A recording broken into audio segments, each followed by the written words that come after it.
មិនដឹងទេថាថ្ងៃស្អែកនឹងទៅជាយ៉ាងណាចិត្តដែលស្រឡាញ់ជីវ៉ាបងខ្វល់រៀងរាល់ថ្ងៃស្រឡាញ់អូនមួយបងព្រោះខ្លាចមានគេជ្រែ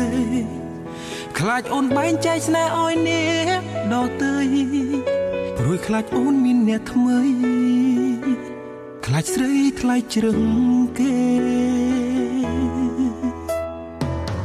មួយថ្ងៃប្រែខែជាឆ្នាំឲ្យបងរងចាំអូវេលារំកិលផ្ទួនអង្រួនទុកកានទ្វេស្នេហ៍មួយនេះថ្ងៃមកនឹងទៅជាយ៉ាងណាតើយើងបានរៀបការជាមួយគ្នាដែរឬទេតើយើងអាចមានថ្ងៃនោះទេ